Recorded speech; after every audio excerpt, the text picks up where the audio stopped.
Aloha. It's your favorite friend with questionable character, Aloha Mr. Han, with a Monday night White Sox status update report. Brought to you by our friends at From the 108, and of course, my personal favorite, Jack Daniels.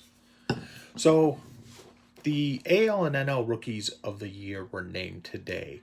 Congratulations to Kyle Lewis of the Seattle Mariners and Devin Williams of the Milwaukee Brewers and being the respective Rookies of the Year. Luis Robert finished second behind Kyle Lewis, who, by the way, was unanimous, and frankly, deservedly so.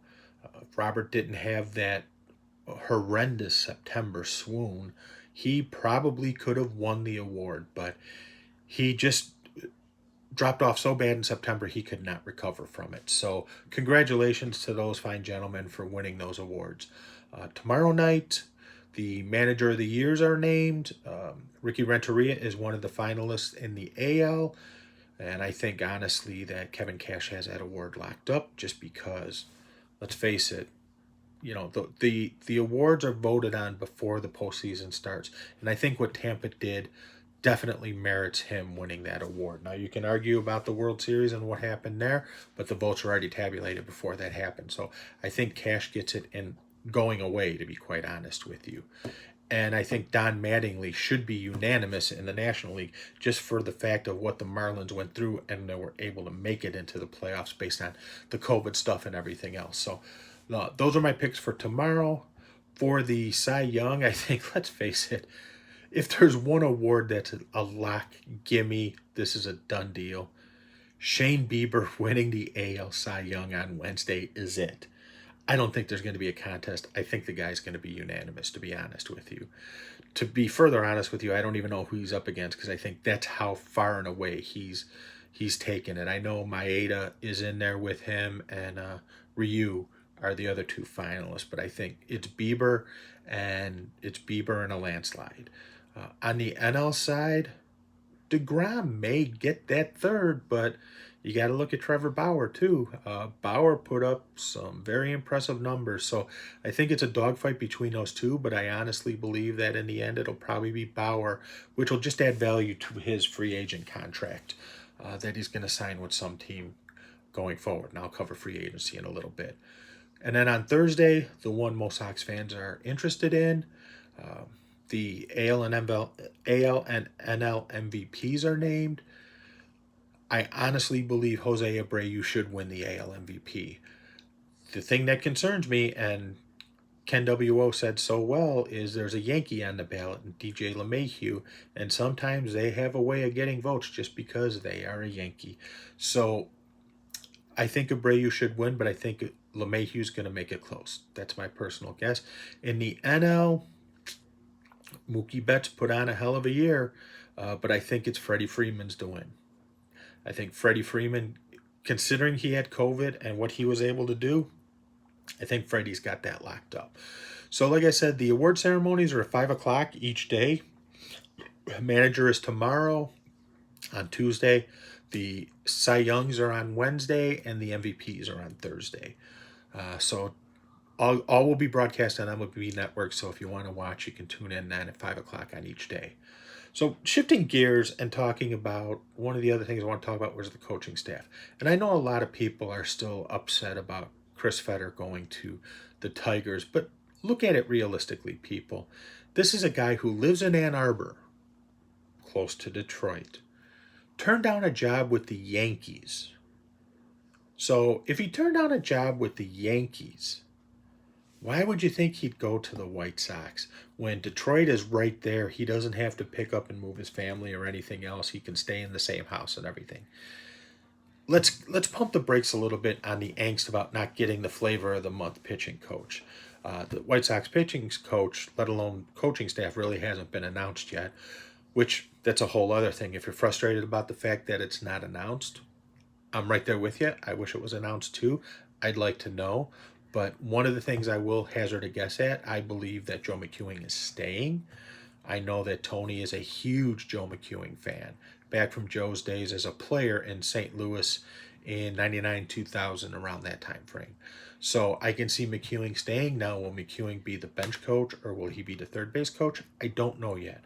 My hope is, hope, mind you, is that the White Sox identify one or two or three candidates who they see as the next manager so they can all apprentice under Tony La Russa and learn the intricacies of the game.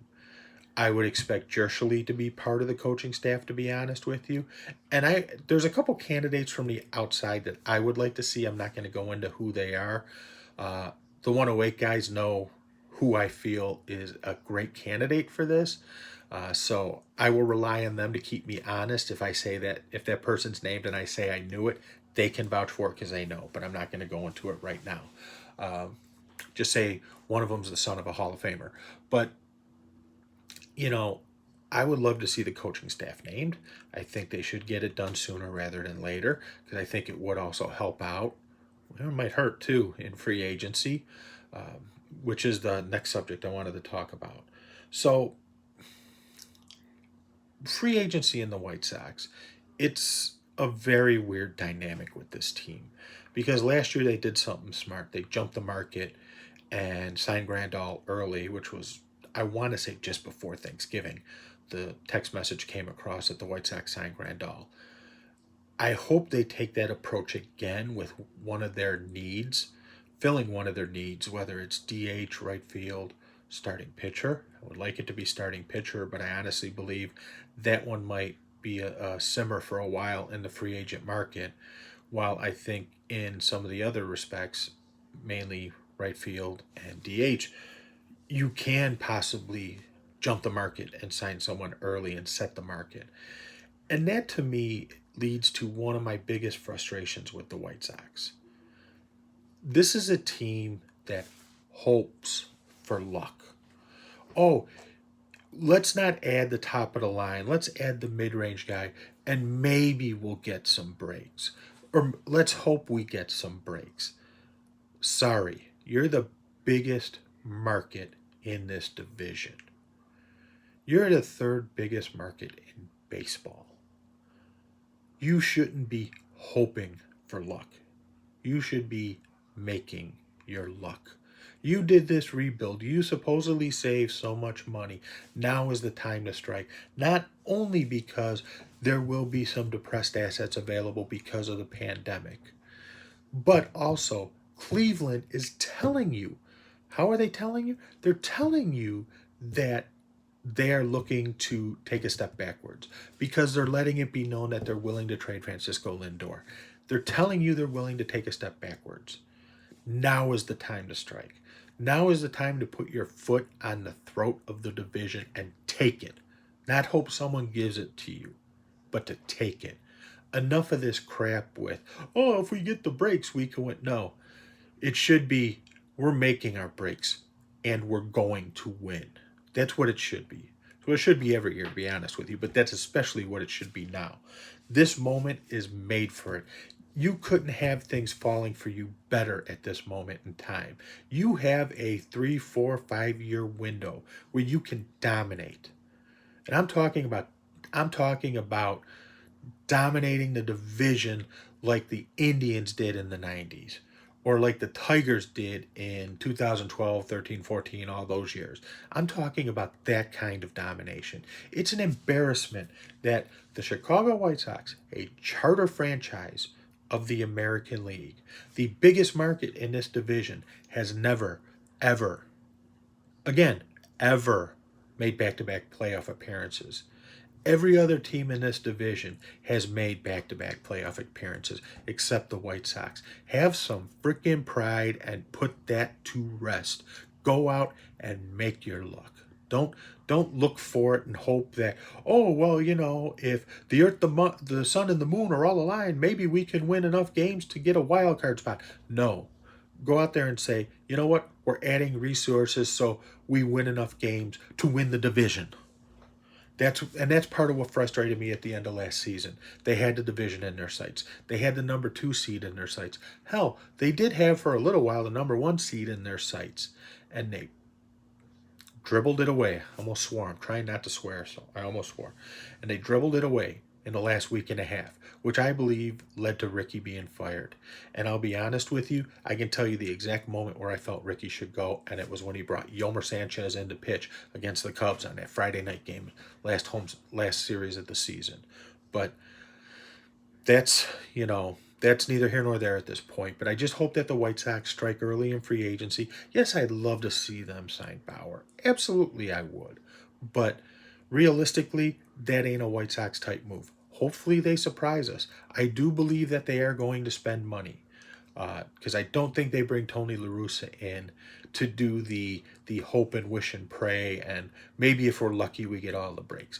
I do expect them to spend money for Tony. I don't know if it'll be at the top end with someone like Trevor Bauer, or if it'll be more mid-range, but it better be no more than mid-range, because I'm sorry, Jose Quintana is not the answer. Not as a number one pitcher, not as a number two, not as a number five. He's not the answer. We've seen that show. I've explained on many occasions why Jose Quintana is a great person and he's a great guy. I am not saying he's not. He's the kind of guy, if one of my nieces brought him home, I'd be happy as could be. But I don't want him pitching for me. I feel that he is a coward when it comes to pitching, and I'm sorry, too many waste pitches. You could tell me about WAR and all that crap, that's great. Go sit and watch him. Go sit and watch the 0-2 counts turn into walks. Go sit and watch the first the first two batters in an inning are out on 6 pitches, and then the inning finishes where you give up 2 runs and he's thrown 30 pitches. Go sit through those and come back and talk to me about it, because I sat through those all those years. And you could say, yes, it was a rebuilding team, but still, no, it wasn't a rebuilding team until after 2016, and he got traded right after the All-Star break in 2017. So all those years before the rebuilding, he was doing that. So I don't want to hear that war crap. And, if that's the case, if you really think Q's the answer, don't go get Q.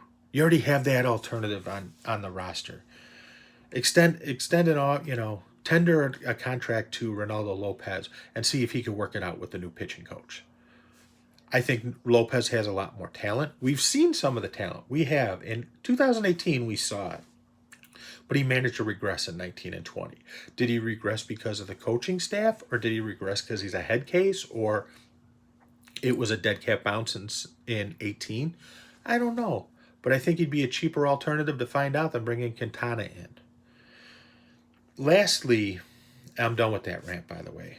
But lastly, a story came out last week from Robert Feeder saying that the White Sox are going to be probably on ESPN radio next season. I like the idea, but I really want to know who they plan on bringing in a couple of key spots. That being pre and post and play-by-play. I don't know if Andy Mazer will be leaving WGN.